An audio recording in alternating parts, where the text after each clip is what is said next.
अस्सलामुअलैकुम, क्या हाल है आप सबका। इंशाल्लाह ठीक होंगे, खुश होंगे। मैं भी अल्हम्दुलिल्लाह बिल्कुल ठीक हूँ। तो आज का व्लॉग स्टार्ट हो रहा है दिन को 2 बजे से। हमारे स्कूल में छुट्टियां चल रही हैं तो इसलिए हमारा कैफ़ेटेरिया भी बंद है। घर में जो ऑर्डर वर्क होता है वही मैं करती हूँ, तो उसका इतना ख़ास कोई टाइम नहीं है कि लाजमन सुबह उठ के ही आपने करना है। तो जब भी मुझे वो टाइम मिलता है ना तो मैं साथ साथ वो निपटा लेती हूँ। तो इसलिए आज सुबह थोड़ा-सा काम कम था, कुछ मैंने किया नहीं था किचन की तरफ। मैं बस खाना बनाना, नाश्ता वगैरह करके दोबारा जाके लेट गई थी क्योंकि मेरा बिल्कुल भी दिल नहीं कर रहा था बिस्तर से निकलने का।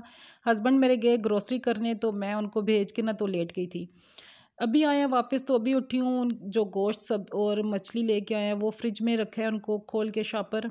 फ्रिज देखें हमारा बिल्कुल खाली है क्योंकि हम इतने सुस्त हुए हुए हैं इन दिनों में। बस खाना पीना भी नॉर्मल रूटीन में चल रहा है, कुछ ऐसी ख़ास चीज़ें बनाई नहीं हैं। कैफ़ेटेरिया की भी कोई चीज़ें नहीं है। कैफ़ेटेरिया की चीज़ें होती हैं ना तो काफ़ी कुछ बनता रहता है। तो इसलिए मैं छुट्टी एंजॉय कर रही हूँ। तो अभी मैं सबसे पहले नमाज़ पढ़ूँगी। नमाज़ पढ़ने के बाद जी पहले मैं आ गई थी बर्तन धोऊँगी क्योंकि बर्तन भी नहीं धुले हुए थे। तो यहाँ पे सबसे पहले बर्तन वगैरह धो के किचन साफ़ करके तो उसके बाद साफ़ करके मसाला लगा के वगैरह उसको आपके साथ शेयर करूँगी। मैं फ़िश मसाला की रेसिपी मेरी जो अपनी बेस्ट रेसिपी है। इतना अच्छा ये मसाला बनता है ना, आप बाहर मछली खा जाके खाना भूल जाएंगे। अच्छा, यहाँ पे जब मैं बर्तन धोने लगी थी तो जो लिक्विड सोप होता है ना उसको मैं हमेशा ऐसे करती हूँ ना कि एक बर्तन में गर्म पानी डालती हूँ और उसमें लिक्विड सोप जितना अंदाजे से मुझे पता होता है कि इतने बर्तन हैं। तो इससे क्या फ़ायदा होता है कि इससे कम खर्च, मतलब ज़ाया कम होता है जो सोप होता है लिक्विड आपका।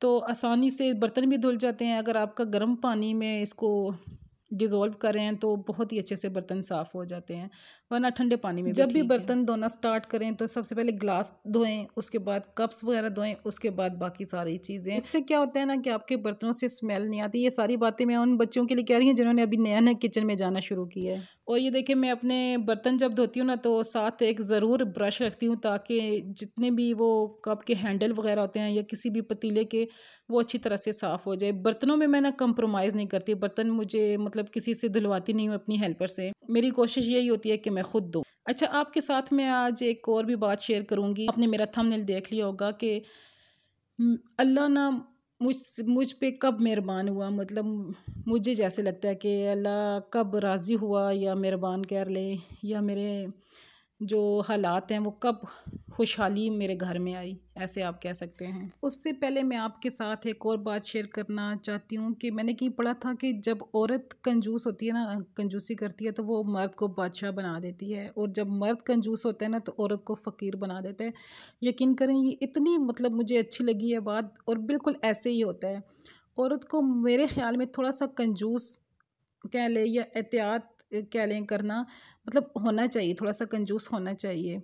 अगर मर्द आपका कंजूस नहीं है, मर्द शाह खर्च आप पे अच्छा एक खुले दिल से खर्च करता है, तो फिर आपका काम है कि आप उस खर्च में ना थोड़ी सी एहतियात करें। उसको आप कंजूसी कह लें या एहतियात कर लें, जो भी है आपको करनी चाहिए अपने हिसाब से, अपनी फैमिली के हिसाब से, अपनी इनकम के हिसाब से, मतलब जो आपका लाइफस्टाइल है उसके हिसाब से आपको थोड़ी सी एहतियात ज़रूर करनी चाहिए। तो यहाँ पे सारा मेरा साथ साथ किचन भी साफ़ हो रहा है। साफ़ करके यहाँ पे मेरे पास ना एक मोटा ऐसा कपड़ा था, इसके छोटे छोटे मैंने ऐसे पीस बना लिए हैं रुमाल टाइप। ये मुझे इतने काम आते हैं हर जगह पे, जब बर्तन खुश्क करने हो उसके लिए भी काम आते हैं। वैसे अगर कोई चीज़ बनानी हो, रोटी बनानी हो, तो एक मैंने उसके लिए रखा हुआ है, नीचे बिछा लेती हूँ। डस्ट वगैरह होता है जब भी वो खुश्क आटा, तो वो एक तरफ से झाड़ लेती हूँ। मतलब ये ऐसे आपके पास ना 2-3 मोटे कपड़े किचन में होने चाहिए, किचन टॉवल होने चाहिए, या फिर इस तरह आप कोई भी, मेरी तरह ये मोटा कपड़ा मेरे पास पड़ा हुआ था। तो ये सोफ़ों के कुशन मैंने करवाए थे तो वहाँ से बच गया था, तो ये वो वाला कपड़ा है जो मैंने रख लिए थे संभाल के, ऐसे पीस बना के रख लिए थे। ये आपके बहुत काम आते हैं। अब ऐसे ये मिलते भी हैं मैट जो बर्तन ड्राई करने के लिए होते हैं, लेकिन अगर आपके पास घर में कोई कपड़ा ऐसा पड़ा है तो आप उसको यूज़ में लाएं। इससे आपके पैसे भी बचेंगे और आपके जो घर में एक चीज़ पड़ी हुई है वो भी काम में आ जाएगी। जब मेरे हालात ख़राब हुए, ये बातें मैं आपके साथ वो वाली शेयर कर रही हूँ जो आज तक मैंने अपनी अम्मी या बहनों से भी बहुत कम शेयर की हैं। लेकिन मैंने कई ऐसे मेरे पास मैसेज आए हैं जो मुझे पढ़ के लगा है कि मैं आपके साथ ये वाली बातें अपनी शेयर करूं, ताकि बहुत सी मेरी बहनें ऐसी हैं जो मतलब डिसहार्ड हो जाता है बंदा, हालात से तंग आ जाता है, नाशुक्री कई दफ़ा हो जाती है। तो उस चीज़ से बचने के लिए मुझे लगता है कि मुझे आपके साथ ये शेयर करनी चाहिए ये बातें। अच्छा, जब मुझे लगता था मेरे हस्बैंड ज़ाहिर है बीमार थे बहुत ज़्यादा, हमारा सोर्स ऑफ इनकम जो है वो बस एक ही था जो मेरे हस्बैंड की पेंशन थी, और मेरे 3 बच्चे थे पढ़ने वाले थे, फिर उन्होंने कॉलेज जाना था, बहुत सारे खर्चे होते हैं जैसे आपको पता है। और मेरा जो बैकग्राउंड है, फैमिली बैकग्राउंड है, वो थोड़ा सा ना हाई लेवल का था अकॉर्डिंग टू मेरे जो ससुराल है या मेरा अपना घर आप कह लें। तो वो भी थोड़ी सी मुझे थी, मैनेज करना होता था, जो मेरे बहन भाई या जो भी हैं उनके साथ आपका रहन सहन स्टाइल जो होता है वो पहनने ओढ़ने का वो भी मैनेज करना होता है, नहीं तो फिर वो आपके बच्चों को थोड़ा सा फील होता है। तो ये चीज़ें जब मैं देखती थी, फेस करनी मुझे पड़ती थी, तो मुझे लगता था कि मेरे साथ क्यों ऐसे हुआ है, मेरे साथ ही ऐसे क्यों है, मेरा ऐसा लाइफस्टाइल था, अब मैं मतलब कैसे मैनेज करूं, मेरे हस्बैंड बीमार हैं या फिर मेरा जो सोर्स ऑफ इनकम है वो बहुत कम है, हमारे मतलब फाइनेंशियली हालात सही नहीं है।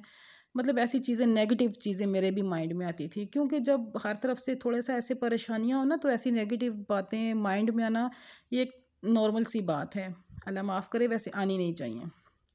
अच्छा, साथ साथ मैं मसाला लगाऊंगी फ़िश को, और मैं 7 चीज़ें लिखती जाऊंगी जो जो मैंने डाली हैं, तो आप उसको नोट डाउन कर लीजिएगा। ये वाला मसाला आपने ज़रूर बना के अपनी फ़िश पे लगा के ना, इन सर्दियों में आपने अपनी फैमिली को खिलानी है और ख़ुद भी खानी है, फिर इसके बाद मुझे अपना फ़ीडबैक ज़रूर देना है। अच्छा, तो मैंने एकदम ऐसे मैं बैठी हुई थी, मैं ऐसे सोच रही थी कि हम अपने बच्चों से इतना प्यार करते हैं, तो अल्लाह ताला ने तो जब कहा, अल्लाह ताला तो कहता है कि मैं 70 माँओं से भी ज़्यादा प्यार करता हूँ। ये वैसे ही मेरे माइंड में आ गई बात अचानक से। तो उस वक्त जब मैंने ये सोचा, मैंने फिर हर चीज़ की ना पॉजिटिव साइड देखनी शुरू कर दी। जो मेरे हस्बैंड पे बीमारी आई है, आजमाइश, उसको वो आजमाइश है, वो ज़रूरी नहीं है कि हमें सज़ा मिल रही है, वो आजमाइश है। तो आजमाइश आप, अल्लाह ताला तो अपने पसंदीदा बंदों को देता है। हम अपने बच्चों के साथ जुल्म कर सकते हैं कि अल्लाह ताला हमसे जुल्म करेगा? तो बस यही बातें सोचती रहती थी मैं रोज़। तो फिर मेरे माइंड में आया कि नहीं, अल्लाह ताला हमारे साथ ऐसा नहीं कर सकता, वो तो इतना मेहरबान है, वो तो 70 माओं से ज़्यादा प्यार करता है। तो फिर मैंने ना हर चीज़ को पॉजिटिव लेना शुरू कर दिया। फिर मैं हर वो चीज़ देखती थी कि जो चीज़ मेरे साथ अच्छी हो रही है। मिसाल के तौर पे मेरे हस्बैंड इतने ज़्यादा बीमार हैं, वो उस बीमारी से निकल आए, ठीक हैं। हमारे हालात तंग, सोर्स ऑफ इनकम ना होने के बावजूद हम खा पी रहे हैं, हम एक अच्छे घर में रह रहे हैं। जब अपना घर होता है ना, सर पे छत होती है और बच्चे आपके पास होते हैं, तो वो एक अच्छा घर होता है मेरे ख़्याल में। और उसको मज़ीद अच्छा आप ख़ुद बनाते हैं अपनी मतलब रहन सहन से, अपनी शुक्रगुजारी से। अगर बहुत ही भी अच्छा घर हो, महल हो, अगर आप ना शुक्री करते हो, उसमें सुकून नहीं है, आपके अंदर अपनी बेचैनी है, तो वो कभी भी एक अच्छा घर नहीं हो सकता। फिर मैंने ना 2 नफल पढ़े शुक्राने के, इस बात का शुक्र अदा किया अल्लाह से कि मुझे इस चीज़ का पता चल गया है, वरना मतलब मैं सारी ज़िंदगी ना शुक्री करती रहती, बेसुकूनी रहती, अपनी फैमिली को भी अच्छे से मतलब एक अच्छे बच्चों की तरबियत ना कर सकती। एक माँ अगर ख़ुद अपनी अच्छी पर्सनैलिटी उसकी नहीं है, उसकी शख्सियत में शुक्र नहीं है, तो वो अपने बच्चों को क्या समझाएगी? तो बस ये सारी बातें सोच के मैंने हर नेगेटिव चीज़, हर नाशुक्री अपने दिमाग से बाकायदा बैठ के दुआ मांग के अल्लाह ताला से वो अपने मैंने दिमाग से निकाली और अल्लाह ताला से मदद मांगी है कि अल्लाह ताला मुझे ये ख़त्म करने, मेरे दिमाग से ये चीज़ें ख़त्म करने में ना मेरी मदद करें। तो अब यकीन करेंगे कि उस दिन के बाद मेरे अंदर इतना सुकून हो गया, मुझे हर चीज़ मतलब अच्छी लगने लगी। मुझे ऐसा लगता है कि अल्लाह ताला मुझ पे इतना मेहरबान है, इतनी ज़्यादा उसने नेमतें मुझे दी हुई हैं। हम अक्सर कहते हैं ना कि अल्लाह राज़ी नहीं है, अल्लाह राज़ी नहीं है। तो पहले हम ये सोचें कि हम राज़ी हैं, हम अल्लाह से राज़ी हैं जो अल्लाह ताला ने हमें दिया हुआ है। हम अपने रिज़्क से, अपने नसीब से राज़ी हैं क्या? अगर हम राज़ी हैं ना, तो यकीन करें कि वो उस चीज़ का इतना मज़ा है ना, इतना सुकून है कि आप मतलब एक अच्छी ज़िंदगी आपका इंतज़ार कर रही है। अगर आप ये वाला अमल कर लें, अल्लाह से राज़ी हो जाएं, फिर देखें अल्लाह आपसे कैसे राज़ी होता है। उसके बाद मैंने अल्लाह से 2 नफ़ल पढ़ के ये दुआ की कि अल्लाह ताला मेरे रिस्क में बरकत दे और मेरे लिए वसीले पैदा कर। और अगर आप दिल से दुआ करें और अल्लाह ना सुने, ऐसा हो ही नहीं सकता, क्योंकि ये ख़ुद मैंने अपने ऊपर तजर्बा किया। अल्लाह ताला ने ऐसे ऐसे वसीले बनाए हैं, ऐसी ऐसी जगहों से मुझे रिस्क दिया है कि मैं ख़ुद देख के ये सारी चीज़ें हैरान होती थी और अल्लाह ताला का शुक्र अदा